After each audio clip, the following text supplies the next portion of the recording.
साहेब, गोकुळ संदर्भात आता भाजप म्हणून आणि तुम्ही एक वेगळा स्टँड घेतलेला आहे, तर या आगामी गोकुळच्या निवडणुकी संदर्भात तुम्ही काय भूमिका मांडताय? ह्या गोकुळ दूध डेअरी हा आमचा कोल्हापूर जिल्ह्यातला आणि महाराष्ट्रातला सगळ्यात मोठी संस्था, ही पवित्र संस्था टिकावी राहावी आणि ज्या शेतकऱ्यांनी कष्टातून घामातून उभे केलेले आहे त्यांना न्याय हक्क मिळावा, त्यांच्या संस्था त्या कुणाच्याही घराणशाहींच्या ताब्यात न जाता ह्या शेतकरी कष्टातून उभे केलेली संस्था राहावी म्हणून आम्ही सगळे प्रयत्न आहेत. राज्याचे सक्षम आणि कर्तव्यदक्ष मुख्यमंत्री आदरणीय आमचे नेते, आमचं दैवत देवेंद्र फडणवीस साहेब याच्याकडे आम्हाला मनापासून त्यांचं सहकार्य असणार याच्यामध्ये, कारण त्यांना त्यांच्या लक्षात आणून दिलं आम्ही की हा कमीत कमी पूर्वी 3800 डेअऱ्या होत्या, आता 3700 नवीन डेअऱ्या झालेत. त्याच्यामध्ये 3700 नवीन डेअऱ्या करण्यामागे 3000 डेअरी फक्त महेश कदम ह्या नावाचा DDR एका मंत्र्या महोदयांच्या सांगण्यावरती नेत्यावरती 3000 डेअऱ्या कशा मंजूर करू शकतो आणि त्याला एक गिफ्ट म्हणून परत त्याला गोकुळला त्यांना शिफ्टिंग करून त्यांना गिफ्ट दिलेली आहे. त्याची चौकशी ईडी मार्फत व्हावी ह्या अधिवेशनात मुद्दे मांडेल, नाहीतर मी अमर उपोषणला ह्या गोष्टीत मी बसणार आहे. ईडी मार्फत चौकशी यांची व्हावी. ह्या गोकुळमध्ये जो अधिकारी दोषी लागेल त्यांची सखोल चौकशी व्हावी, ईडी चौकशी व्हावी. याच्यामध्ये जर शासनाचे कुठले अधिकारी जर सहभाग असेल त्यांच्यावरती कठोर कारवाई व्हावी अशी मुख्यमंत्री साहेबांकडे उद्या मी मागणी करतोय.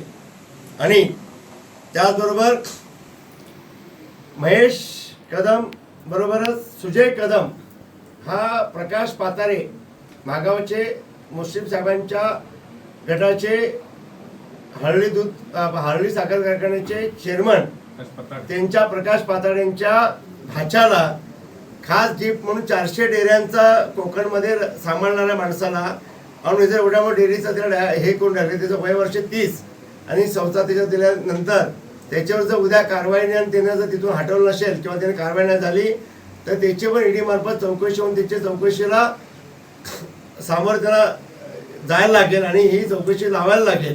म्हणजे ह्या लक्षवेधी ह्या अधिवेशनाला मांडतोय, कारण आत्ता त्याची तातडीनं उद्या मुख्यमंत्री साहेबांची वेळ मिळाल्यास किंवा उद्या परवा या मुख्यमंत्री काढण्याची कारवाई व्हावी ही आमची प्रामाणिकपणे इच्छा आहे. साहेब, या निवडणुकीमध्ये आता हा सगळा मुद्दा कोर्टात होता, तर त्या अनुषंगानेही एका साईडला कारवाई चालू आहे. तर यामध्ये सगळ्यात मोठं राजकारण जर होत असेल तर महायुती म्हणून तुम्ही काय भूमिका घेणार आहात? मी महायुती म्हणून जरी भूमिका असली तर माझं क्लिअर फर्स्ट म्हणणं आहे की याच्यामध्ये जो भ्रष्टाचाराचा कळस गाठलाय, ह्या 2300 डेअऱ्या 3700 डेअऱ्या ह्या एका अधिकारी 3000 डेअऱ्या मंजूर करणं, एका गटासाठी काम करणं, हे महायुती जर असलं तरी भ्रष्टाचाराला खपवून मुख्यमंत्री साहेब घेणार नाहीत हे तुम्हाला वारंवार सांगतो. आणि याला कुठेही आमच्या शेतकरी बांधव अन्याय होऊ देणार नाहीत. त्या भूमिकेमध्ये मुख्यमंत्री साहेब असू शकतात. मग साहेब, चंदगड आजरा गडिंग्लज या भागासाठी म्हणून तुम्ही काय स्टँड घेता आता?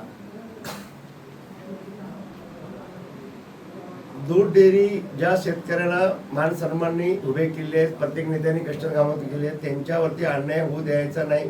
त्यासाठी जे वाटेल ते आम्हाला जे काय भोग भोगायचे असतील ते आम्ही भोगू, तर जे वाटेल ते आपल्याला करता ते करू. खरं त्यांना न्याय दिल्याशिवाय आम्ही गप्प बसणार नाही. या निवडणुकीमध्ये तुम्ही क्लिअर स्टँड घेताय मुश्रीफांच्या विरोधात. मला मुश्रीफ साहेबांच्या विरोधात असं म्हणता येणार नाहीत. मला ह्याच्यामध्ये ज्यांनी घोटाळे केलेत, ज्या 38 डेअऱ्या होत्या आणि 37 डेअऱ्या ज्यांनी वाढवलेत आणि ज्यांच्या एका 3000 डेअऱ्या कुठल्याच एका संस्थेने केलेत, त्यांच्यावर जर कारवाई नाही झाली तर त्यांच्या विरोधात आम्ही स्टँड घेणार.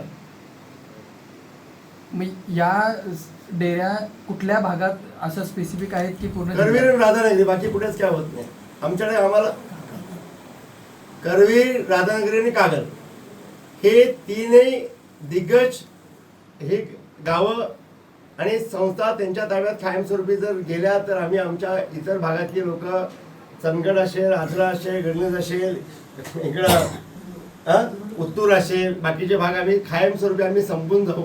आणि हे जर आपल्याला जर ही कायदेशीर कारवाई जर मुख्यमंत्री साहेबांनी जर मनातून नाही केली तर आम्ही सगळं आमचं रस्त्यावर येऊ. म्हणून हा आंदोलन पुढे ही सुरुवात उद्याच्या निकालावर बघणार, मात्र जन आंदोलन आम्ही उभे करून याला आम्ही जी परिस्थिती येईल ते आम्ही त्याला आम्ही शेतकरी न्याय देण्याच्या भूमिकेत राहू. भाऊ 4 मेला गोकुळचे संचालक मंडळाची मुदत संपते.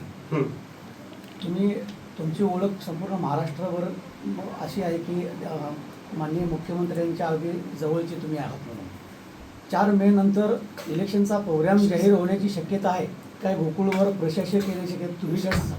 मी मुख्यमंत्री महोदय साहेबांच्या जवळ आहे असं बरोबर आहे, कारण साहेबांच्या जवळचे सगळेच आहेत. खरं प्रामाणिक काम करते असतेवेळी जवळच्यापेक्षा मी एवढंच सांगेन की गोकुळमध्ये 4 मेला निवडणुका होणं शक्य नाही आहे. याचं प्रशासन लागणं खूप गरजेचं आहे आणि प्रशासन लाभल्यानंतर त्याची चौकशी होऊन जे याच्यात अधिकारी जे कोण नेते मंडळ असतील त्यांच्यावर जर कारवाई होत नसेल तर त्याच्यामध्ये काही अर्थ राहणार नाहीत. म्हणून प्रशासन लागणं गरजेचं आहे आणि मुख्यमंत्री साहेबांच्या हातात हा कोर्टात निकाल आहे, ते योग्य ती दखलीची घेऊन चौकशी लावून ते प्रशासन लावतील अशी मी आशा व्यक्त करतो. लोकशाही मराठी ऐका, पहा, जागरूक रहा.